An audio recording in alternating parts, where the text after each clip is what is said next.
Divine Grace, A.C. Bhaktivedanta Swami, Srila Prabhupada Ki. ISKCON DVD Foundacharya, Srila Prabhupada Ki.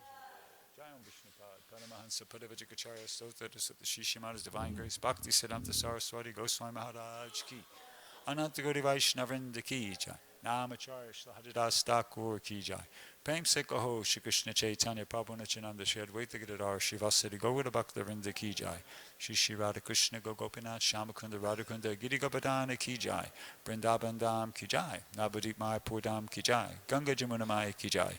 Tulasi Dev Maharani Ki Jai. Bhakti Devi Ki Jai. Samaveda Bhakta Vrinda Ki Jai. Harinam Sankirtan Ki Jai. Brihat Madanga Ki Jai. All glories to the assembled devotees. All glories to the assembled devotees. All glories to the assembled devotees. All glories to Shri Shri Guru and Gauranga. All glories to Srila Prabhupada.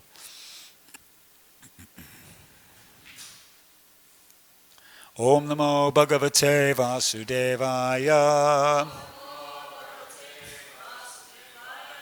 Om Namo Bhagavate Vasudevaya.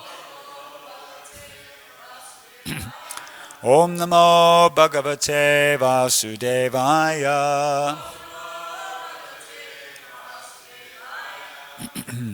So we're reading from Srimad Bhagavatam, first canto, chapter 19, text 19.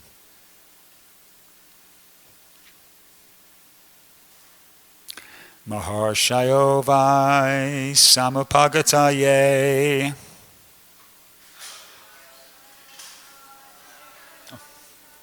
Not up there yet, huh? Okay. Maharshayo vai samupagataye. Maharshayo vai samupagataye. Prasasya sadviti yanumado damana.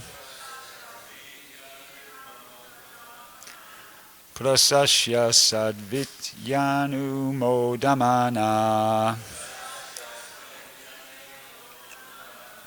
Uchu prajanu grahasila shara.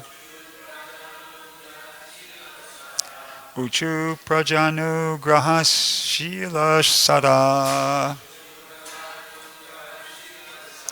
Yarutama shloka gunabhirupam. Yarutama shloka gunabhirupam. Maharshayo vai samupagataye.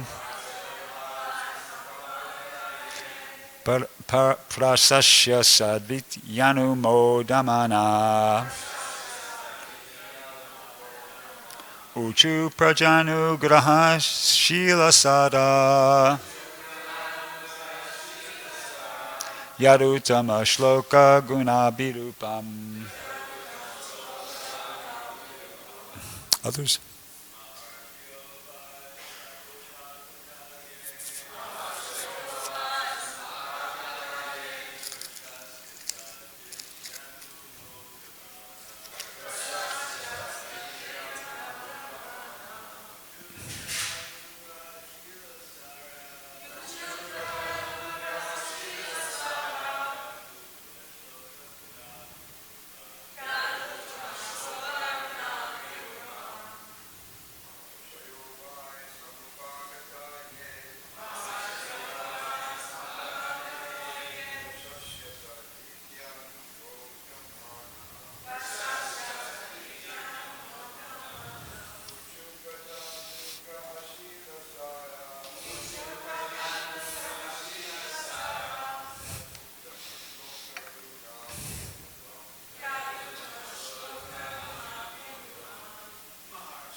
Vaishnavis?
Maharshaya, the great sages, Vai, as a matter of course, Samupagata,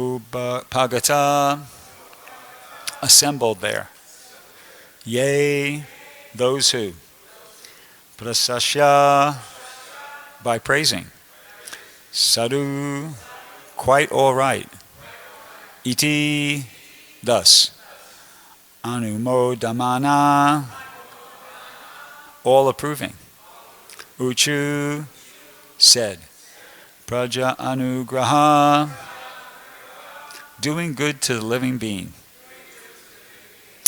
Shila Sara, qualitatively powerful, Yat, because, Uttama Shloka, one who is praised by selected poems, Guna Abhidupam, as beautiful as godly qualities. Translation and purport by His Divine Grace, A.C. Bhaktivedanta Swami Srila Prabhupada. All the great sages who were assembled there also praised the decision of Maharaj Bhrgupati, and they expressed their approval by saying, very good. Naturally, the sages are inclined to do good to common men, for they have all the qualitative powers of the Supreme Lord. Therefore, they were very much pleased to see Maharaj Bhrgupati, a devotee of the Lord, and they spoke as follows. Purport. The natural beauty of a living being is enhanced by rising up to the platform of devotional service. Maharaj Bhrgupati was absorbed in attachment for Lord Krishna. Seeing this, the great sages assembled were very pleased, and they expressed their approval by saying, very good. Such sages are naturally inclined to do good to the common man, and when they see a personality like Maharaj Bhrgupati advance in devotional service, their pleasure knows no bounds, and they offer all blessings in their power. The devotional service of the Lord is so auspicious that all demigods and sages, up to the Lord himself, become pleased with the devotee, and therefore the devotee finds everything auspicious. All inauspicious matters are removed from the path of a progressive devotee. Meeting all the great sages at the time of death was certainly auspicious for Maharaj Bhrgupati, and thus he was blessed by the so-called curse of a Brahmin boy. Om Ganatamaram Dasya Jananjana Shalakaya Chakshuran Militam Yena Tasmai Shri Gurave Namaha Shri Chaitanya Manobishtam Stapitam Yena Bhutale Swayamupakaramayam Dadati Swapadantikam. So, all the great sages who were assembled there also praised the decision of Maharaj Bhrgupati, and they expressed their approval by saying, very good. Naturally, the sages are inclined to do good to common men, for they have all qualitative powers of the Supreme Lord. So, somebody might raise the question, okay, what did they actually do for him? It says here they were great sages and they were inclined to do good. They were inclined to do good for the common men, and they were there for Maharaj Bhrgupati. So what did they actually do for him? What did these sages actually do for Maharaj Bhrgupati? Anybody? Well, actually, I know you know the answer. What they did for him, it's actually very subtle, but it's very important. They, well, does anybody know? What did they do for him? I mean, aside from saying very good, what did they actually do for him?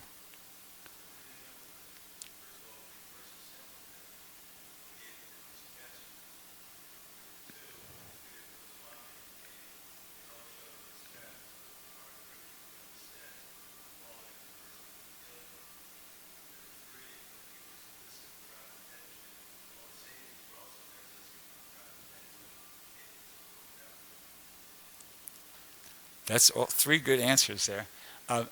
Not the one I was looking for, but in sentence 4 here, Prabhupada clearly says, at least in relation to this particular translation purport, what they did for him. I'll read it. Prabhupada says, such sages are naturally inclined to do good to the common man, and when they see a personality like Maharaj Bhrgupati advance in devotional service, their pleasure knows no bounds. Here it comes. And they offer all blessings in their power. They offered blessings. Yeah. I mean, they said very good. Somebody might say, well, an ordinary person might think, well, what's that going to do for somebody? That and $1 will get you on the bus. But when it's coming from sages, it's a different story. The sages have the power and the ability to offer blessings. And this is a very important central idea in Krishna consciousness. I mean, every morning we're singing Yasya Prashadad Bhagavat Prashado Yasya Aprasadan Nagatith Gatopi, that by the mercy of the spiritual master one receives the mercy of Krishna. And without the mercy of the spiritual master, one's whereabouts are unknown, or the results are uncertain, right, of what, your devotional service. So we're we're depending, our whole efforts in Krishna consciousness, our advancement is all dependent upon getting the blessing of the spiritual master, or in this case, these sages, these spiritually elevated personalities are able to offer blessings. So this is a really important point. Someone might ask, how does it work? What do they do? How do the sages, how does the spiritual master offer blessings? Is there some ceremony? Is there some mystical thing where he just goes zap and...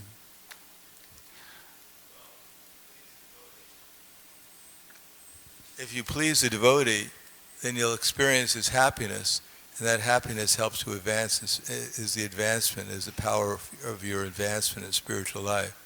Just like in the spiritual world, Srimati Radharani, when she tries to please Krishna, Krishna becomes pleased by her love, and when Radharani sees how happy Krishna is, being pleased by her love, and she feels his love, then she spiritually advances.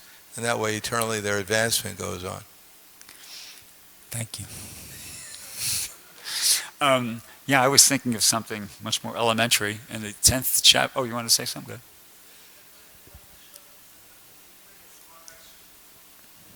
Maharaj Bhrgupati actually asks their permission to fast. He tries to get their permission, authorization to do what he's going to do. So he doesn't think he's going to do anything without asking them first. Mm-hmm. Okay, thank you.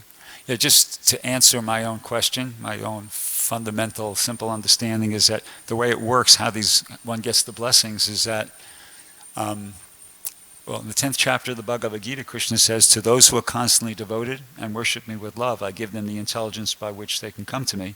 Then the next verse he says, I, who am out of compassion, I who am dwelling within their heart, destroy with the shining lamp of knowledge the darkness born of ignorance. So in other words, Krishna knows what's going on. He's the super soul. He knows what's going on. And he's particularly attentive when the devotees are involved. So Krishna can understand when a devotee is sincerely engaging in devotional service, and Krishna can understand when his spiritual master or these spiritually elevated personalities, in this case the sages, are pleased, and Krishna, nasyami atmabhavashto jnana-dipena bhashvata, he destroys with the shining lamp of knowledge the darkness born of ignorance. That's the blessing. Krishna from within, he enlightens that devotee and enriches him in his understanding of devotional service. Yeah, Maharaj. Well, it also says in the Madhurya Kandambini that when the devotee wants to offer mercy to someone else, then Krishna's mercy follows that. Right, Krishna's mercy follows the devotee's mercy. So, but the devotee's mercy is just, he is pleased, he desires, right?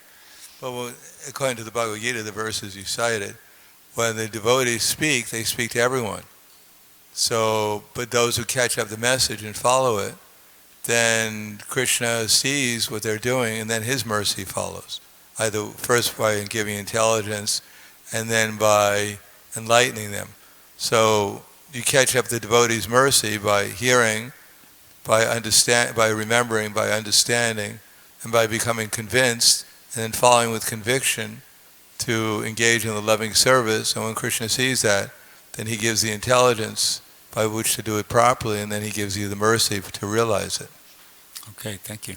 So now that we understand how to get Krishna's mercy, we'll go on to the next point, which is that this is something, also it's not mentioned in the specific verse, but it's, the whole chapter is about this, that Maharaj Bhrgupati, back a few verses ago, he is able to understand this as this situation that's come upon him as the special mercy of the Lord. He actually says here, text 14, he says, the Supreme Personality of Godhead, the controller of both the transcendental and mundane worlds, has graciously overtaken me in the form of a Brahman's curse. And then he explains why. Due to my being too attached to family life, the Lord, in order to save me, has appeared before me in such a way that only out of fear I will detach myself from the world. So that's what, in the last sentence, Prabhupada says here, meeting all the great sages at the time of death was certainly auspicious for Maharaj Bhrgupati, and thus he was blessed by the so-called curse of a Brahmin boy. So in case you were wondering, how do you get blessed by a curse? Well, you have to understand it. It's a blessing, that expression, blessing in disguise. So Maharaj Bhrgupati was able to understand what was happening to him as a blessing in disguise. And now, earlier in the Bhagavatam, there's another personality who was able to understand things in the same way. And there might be more than one, but there's one I'm particularly thinking of. I can only think of one. Can anybody remember who that was? Anybody besides Pladnanda Maharaj? It's almost like he's a ringer. But if nobody else gets it, we'll have to go. Okay, Maharaj, go ahead. Who was that? Well, actually, at first I was thinking of Lord Chaitanya, when he was cursed by that Brahmin that you'll have no material happiness. And he became ecstatic. It was such a blessing that you no longer have any material happiness. Well, this is somebody from earlier in the first canto. Can you think of somebody earlier in the first canto here who had the same understanding? He responded to the reverse in the same way. He saw it as a blessing in disguise. But Vidura. Okay, what was the example? Vidura was kicked out of his house, and therefore he took it as a blessing that he was going to go on pilgrimage and become detached from family life. Yeah. That wasn't the one I was thinking of. Okay, can anybody? So as I said, there's probably more than one. But can you think of? Oh, go ahead.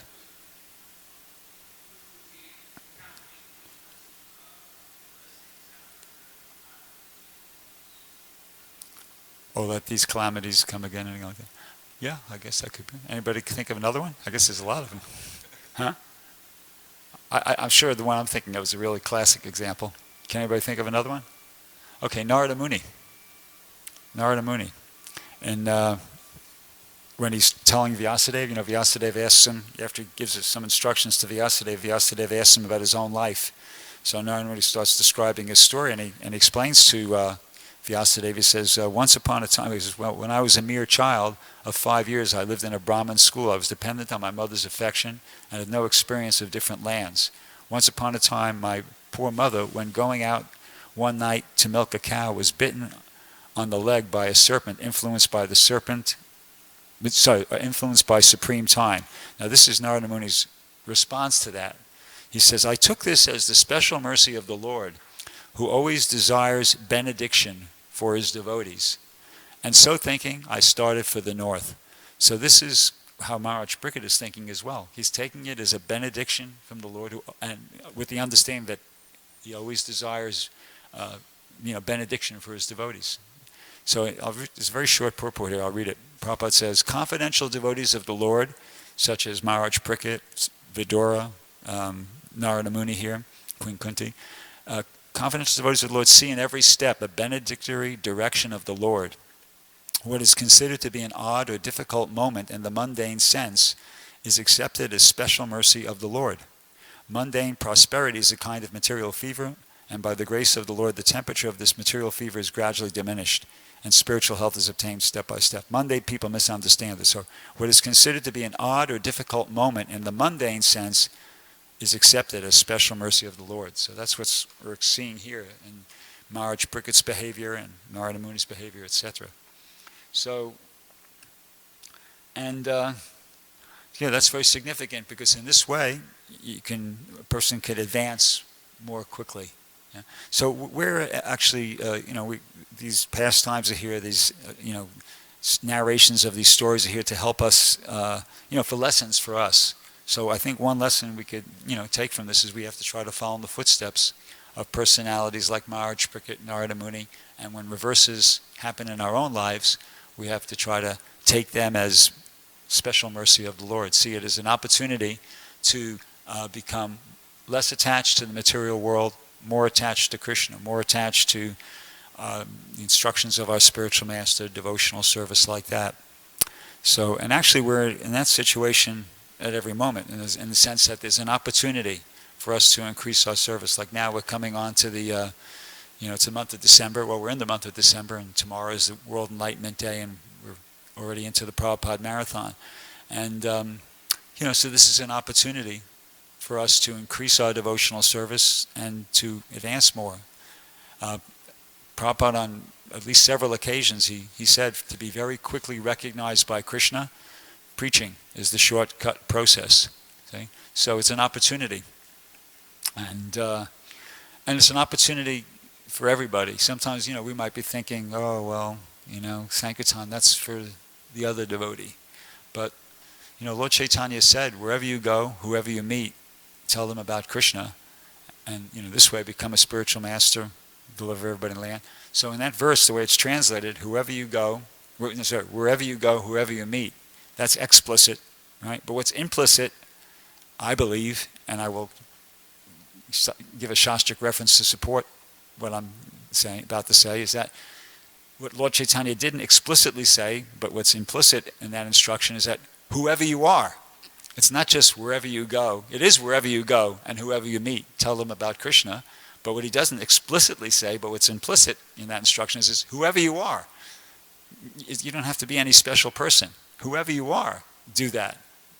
Whoever you are, wherever you go, whoever you meet, tell them about Krishna. And the Shastric reference for that is in elsewhere, I think it's in chapter 10 or 11 of the Adi Leela. Lord Chaitanya says, I order every man in this world to accept, every man in the universe, every person in the universe to accept this Krishna consciousness movement and spread it. See? So that was, that instruction is there. That means every man, woman, and child, so to speak, everybody. Anybody who's aware of it, they can feel that, yeah, this is me. Now somebody might think upon hearing that okay, sorry, from here we go again. They might think, that's not, I can't do that. There's certain people who are obviously more cut out for that kind of service. They have a natural propensity for it or a natural ability for it, and they can do it and they'll be successful. But if I would try to do it, it wouldn't work. But that's mundane thinking. That's mundane thinking. That has to be rejected. I'll give you an example. Everybody drives and goes around town. I'm sure you've all seen in the course of your travels different car dealerships. They have a sign. They have a big sign outside the car dealership and it says, "We can finance anyone." Have you ever seen that? I've seen it on numerous occasions, right? A big thing. We can finance anyone we want. Has anybody else ever seen that? Signs like that? Yeah, okay. So, yeah, that's Krishna's position.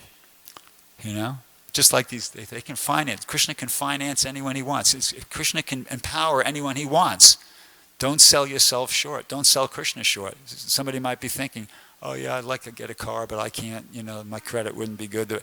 No, the dealer's saying, hey, we can finance anyone. It's the same way. If Krishna's giving the instruction, along with the instruction comes the empowerment. You see, we just have to take it up. See, if we're thinking like, oh, I can't, you're selling Krishna short. You can't do that. Krishna can finance anyone he wants. If we just take it down, Prabhupada wasn't thinking, oh yeah, I'm so qualified, I'm so talented, I'm definitely going to be successful. No, he just, in a helpless way, in a hopeless way, he started out trying to follow the instruction of his spiritual master, and he says, due to the force of the supreme authority, this movement has become successful. Because Prabhupada he wasn't thinking that I'm so together and qualified and everything, of course I'm going to be successful in this mission. No, he was just helplessly depending on the mercy of his spiritual master and Lord Chaitanya. So in the same way, it's no material qualification required. It's just, you just have to make a decision, okay, let me try to do this. And then Krishna does the rest. Krishna will, and if somebody's sincerely, prepared to come out of the comfort zone and take a little risk and experience a little inconvenience, then you could be amazed at the kind of reciprocation that you experience from Krishna. And let's see, how am I doing for time? 5 minutes? Okay. Well, yeah, I'll give you an example of just one that from my own experience. A lot of times when especially the last few months when we're doing Sankirtan, we're working at a table, and we're not just sitting there waiting for the people to come up. We're actually going out and getting them and bringing them back to the table. But the best people are what's called the walk-ups. And this happens, they're only like maybe at maximum 10-15% of the people that you talk to throughout the course of the day, maybe less. But there are a lot of people that they see the books on the table, or they see the sign or whatever, and they just, without you doing anything, they're attracted, and they just walk right up, and you really don't have to say anything to them. They're the best customers. All you have to do is when they walk up, they just say, welcome to the table, or hi, and then you make small talk with them for whatever, 30 seconds, and you just hand them a bunch of books, and they say, yeah, that's for you. We just ask people to give a donation. And they go, well, how much? What do you, I have no, and you just, and they take the most books, they give the best donations, and you've done nothing, basically. See? So in other words, it's not like all about being a great salesman. It's not like being, very clever. It's just about going out there and trying. And there's people out there. I think there's one, I never heard Prabhupada actually say it. I had heard devotees tell me, Prabhupada said, there's a Brahmin on every corner, something like that. There's people out there that are receptive. And we just have to go out there. We don't have to have any particular qualification as this or that or the other thing. If we just go out there and with the books and just make ourselves present, visible, available, then there'll be walk-ups. There'll be people who will just come right up to you without you doing anything. And they'll be just ripe. They'll just be, okay, what do you got? I want it. And they're ready to engage in devotional service. So that's there. And one final point as a tip, this class is focused on encouraging people who might think they want to try doing Sankirtan to do it. A very valuable tip, I think, is work with a partner. Work with another devotee. And I'm saying that because I've done a lot of both. And I know I could tell you from my own experience that it's a lot easier. It's a lot easier. It's a lot more effective. It's a lot more fun. It's a lot more everything when you work with another devotee. I've had days where, the prospect of going out on my own was like, I could barely, muster up the determination to do it. But then if you have a partner, then it becomes real easy. And it's practical because there's certain situations that you're in that you need two people to do it effectively. Otherwise, be much more difficult and much more time consuming. And also you encourage each other. Because I don't know if it's Krishna's a leela of Krishna or just the way it works, but something, one person, on a lot of occasions, one person is doing good and the other person isn't doing good. So, one of the partner encourages each other, the partners encourage each other like that. And, you have somebody to talk to about Krishna on the way out there and on the way back and while you're there and deal with situations. So it's really, at least I've found it, as I said personally, very, very, very helpful to work with a partner. It's much, as I said, it's much more fun. It's much more, effective. So that's a very important tip. So I'm going to stop there. Does anybody have anything they'd like to say? Questions, comments, or whatever? Archita's hand went up first, so we'll try. Thank you for a nice presentation, Bhrgupati Prabhu. On the partner suggestion, I would suggest that the experienced devotees like yourself take an inexperienced partner. If two experienced partners go out, yeah, you're encouraging Satchitananda, he's encouraging you. Come on, you've both been distributing for 40 years. The experienced devotees, Prabhupada said, teaches the inexperienced. That's how Christian consciousness progresses. So I think especially in this season, the experienced Sankirtan devotees, yourself, Vijay, Satchitananda, take an inexperienced devotee with you and train them. And Yeah, that will okay. be a lot more effective and help the mood spread a lot nicer than you and Sachisanoi going out together. It's like, Oh, yeah, that's a good point, and we're doing that. I mean, I've got a couple of devotees who've approached me and asked to come out, and we're working, making arrangements to do that. Yeah, that makes sense. Anybody else? Ravindranath Prabhu? Yeah, you mentioned about along with the instruction comes the empowerment.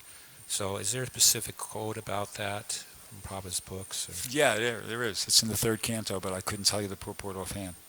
It's definitely right out of the Prabhupada's purport. Okay, third canto. Third canto, and the Lord Brahma's prayers for the creative energy, something like that chapter. That's right, yeah. Maharaj, you know it? Vaguely remember that, but just if you follow the Chatur Bhagavad Gita, you hear the instructions, you follow them, and Krishna gives you the intelligence and enlightens you.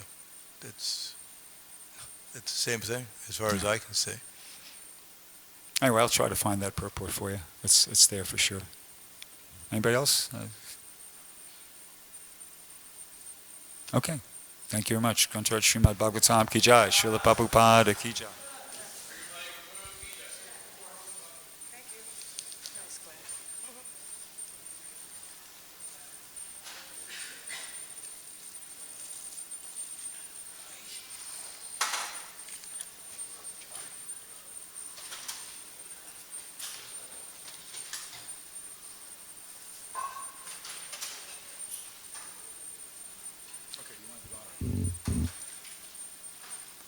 Yeah, Krishangi asked me to save them for Guru Maharaj is having initiation ceremony on Sunday.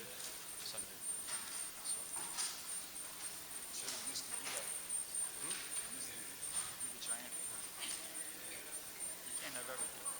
Yeah, I know.